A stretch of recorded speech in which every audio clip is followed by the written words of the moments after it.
Just before Nijima could speak, Mai appeared, managing to stop her father before he could say anything. Meanwhile, due to the commotion, people began to gather. Chica, for her part, took Takai home, and although this didn't sit well with Nijima, Mai stopped him again, telling him that if they continued, they wouldn't be able to explain the situation to the police, since, at the moment, they had no legal connection to Takai. Later, Nijima found himself deep in thought, realizing he hadn't managed to return her phone, meaning they would no longer be able to communicate. Mai, on the other hand, felt sorry for her mother, thinking that this was likely why her mom didn't talk much about her home life. Even so, while she worried that her mother might have had a terrible upbringing, what concerned her most was Nijima. If he caused trouble and got detained, she'd never see Takai again. Nijima, however, kept thinking about Takai's mother, unable to understand how a mother could yell at and treat her child that way. Mai suggested it might have been because she saw the three of them together, which led her to act so irrationally. In his desperation, Nijima thought it best to tell the whole truth. But Mai quickly explained that they wouldn't be able to convince anyone that her mother had reincarnated, as no one would believe a man secretly meeting with a young girl. Besides, if he told her that her daughter was the reincarnation of another person's mother, she might get even more upset and make things worse for Takai. Meanwhile, Chica continued to question Takai, who refused to talk. This puzzled her even more, as they didn't seem like strangers. She asked him one last time while raising her hand, and seeing that Takai didn't respond, she was about to slap him. However, at the last moment, she remembered her own mother and managed to hold back the blow. Hurt, Chica wondered why Takai could talk so freely with such people, while with her, he couldn't even say a word. She walked away, but not before telling Takai that she wasn't sure if she was really her daughter anymore. As Takai organized her things, she thought that Nijima and Mai must be very worried, and not having her phone didn't help. She also thought that her mother must be in shock after discovering her daughter's hidden side, especially now when her relationship with her boyfriend had fallen apart. Still, she couldn't tell him about her past life. At that moment, seeing a pen under the bed, he bent down to pick it up and also found a small box labeled treasure. Chica, meanwhile, had started drinking and reflected on Nijima's words about being more compassionate, realizing she was repeating the same patterns as her mother. A flashback from Chica's childhood is shown. She arrives home to find a mess and begins cleaning, hoping it will make her mother happy and perhaps even get her to take her to the amusement park. Soon, her mother arrives, frantically looking for her lighter, and when she can't find it, Chica is the one who suffers the consequences, only apologizing in response. This cycle repeats itself throughout her teenage years and even into young adulthood. During this time, her mother even stole money from her, justifying it by saying it was nothing compared to what it cost to raise her. Chica knows her mother never did anything truly motherly for her, and she swore she would never follow in her footsteps. Yet somehow, she doesn't know how she ended up just like her.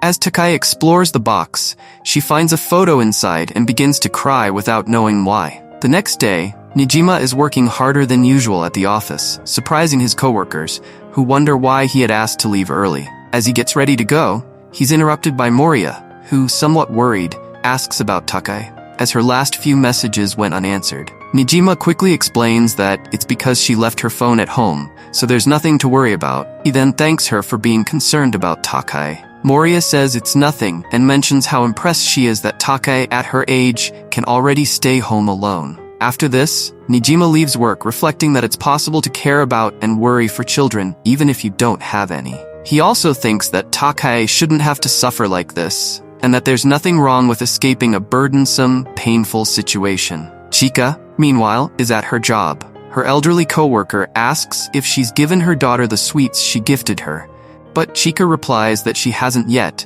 as she and her daughter don't get along very well. She also mentions that, frustrated, she yelled at her yesterday. The elderly coworker then asks if her daughter is going through a rebellious phase, commenting that some children don't understand their parents' sacrifices. Chica immediately interrupts to disagree, saying that her parents were terrible. When she spoke up, they would yell at her without reason and throw their so-called sacrifices in her face. The old lady asks Chica how things are going and if she feels ready to be a mother, reminding her that, after all, they are only human and things don't always go as expected. Still, if she keeps trying, she is sure that Chica's relationship with her daughter will improve, just as it did with her own mother. She also advises her that, before facing her daughter, she must first learn to face herself and think about her own feelings. The first step is to be honest with herself. Meanwhile, Take, on her way home, says that she feels worse than she did in the morning. Nijima suddenly appears to return her phone. Take wonders if he just came for that, but Nijima replies that he actually came to talk to his mother, as he is determined to convince her to let Take live with him and Mai. Take quickly tells Nijima to forget the idea, saying that his mother would never allow it. However, Nijima is willing to do anything, including telling her the truth about who Take is. Oddly enough, she has been reborn and returned to them, and there is no need to lie or hide it. Her mother may feel obligated to take care of her because she is her daughter. But if a mother does not care about her daughter, the daughter should not feel obligated to take care of her just because they are family. Nijima realized everything when he saw her screaming the other day, proving that she had no love for her daughter. Such a selfish person, who only thinks of herself, has no right to be a mother. Take quickly grabs Nijima by the tie and tells him that he knows nothing about his mother, that it is impossible to understand someone just by seeing them once. Nijima immediately replies that he's doing all this for her and asks if she does not want to go live with them. Take quickly replies that yes, he wants the three of them to live together again. But right now, she shares blood with that woman. She is her daughter, and that truth cannot be ignored. Although living with the Nijima family is the right choice for Take, Nijima is not for Marika Shiraishi. She briefly collapses, and Nijima notices that she has a fever. Worried, he wonders if taking her to the hospital would be the best thing to do. But at that moment, Chica, who is passing by, sees Take unconscious on Nijima's back and runs to him, asking about his daughter's condition. They quickly take Take home to keep her safe and take care of her. A flashback shows the real Marika with Chica at an amusement park. Apparently, her father was unable to join them that day. The two of them have fun and a good time. At the end of the day, they walk back hand in hand, with Marika telling Chica that she loves her. Take wakes up the next morning to find her mother asleep at the edge of the bed. It seems that she stayed up all night taking care of her. At that moment, Take realizes that she can't lie to her mother anymore. Back with the Nijimas, they receive a message from Take. She says that her fever has gone down, and that when she feels better, she will tell her mother the truth, and that she would like them to be there with her. Finally, the day arrives. Nijima and Mai are in front of Take's house, ready to talk. Nijima is somewhat surprised that Mai has agreed to go. She says that her mother wanted the three of them to be together, though she is still unsure whether her mother will believe them. Nijima recalls a conversation she had with Chica the day Take fell ill.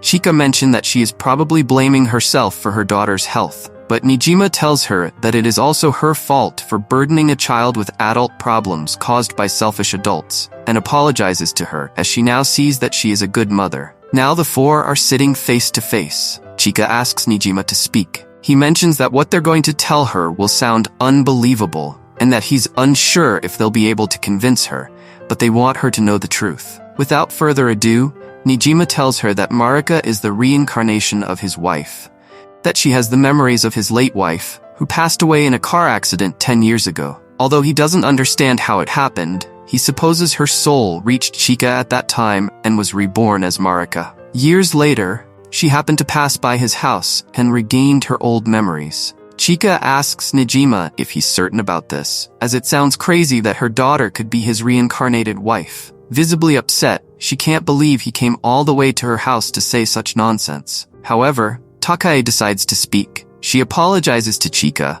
admitting that she was very selfish, but when she saw how her death had affected her former family, she couldn't ignore them. As a wife and mother, she felt she had to help them. Chica asks them to stop this show, and then turns to Mai, supposedly her daughter, asking if she's really okay with all this, and if she has nothing to say. Mai, completely certain that Take is her mother, says she knows many things about her past, things only her family could know. Additionally, when they're together, she feels a peace she can't describe, and that's why she has no doubt that Take is her mother. Nijima adds that Take began recovering her memories in April of last year, so he asks Chica if she noticed anything unusual about her. Chica recalls when Take made dinner for her, although she still thinks the whole thing sounds unbelievable. The scene then shows the Nijimas alongside Take in her adult form. Confused, Chica asks Nijima what he really wants, since, if Take is supposedly his wife, he must intend to take her with him. Nijima responds that they came to tell her the truth because,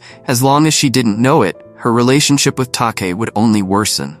Nijima admits that he had believed she wasn't prepared to be a mother and was prepared to take Take away. However, seeing her take care of Take made him realize he hadn't been able to understand the kind of person Chica was. Nijima then asks Chica what she wants to do now regarding her daughter. Chica asks if he's telling her that this girl isn't truly Marika. At that moment, Take shows her a picture of herself with her daughter. She tells her that even though she has Take Nijima's memories, she's still Marika Shiraishi. Chica gave birth to her and raised her, and that's true, too. Nijima quickly urges her to be honest and express how she really feels. Through tears, Chica says she wanted Marika to be with her because she wanted to start anew. Nijima stands up just to say he will never forgive her if she doesn't fulfill her role as a mother, nor does he expect her to change overnight. However, if in the future she doesn't treat this girl with the love she deserves, he will come back to take her. But for now, he believes her place is here, at home with Chica. After saying goodbye and thanking Nijima and Mai, Take goes to her mother, who asks if she truly wants to believe she is the reincarnation of another person. And if so, that's okay. Setting that aside, she asks if Take still considers her as her mother. Smiling, Take tells her yes, she's still her mom. Chica can't hold back anymore and breaks down in tears. If you've reached this point in the video, don't forget to leave the word exquisito in the comments. Thank you very much and see you in the next video.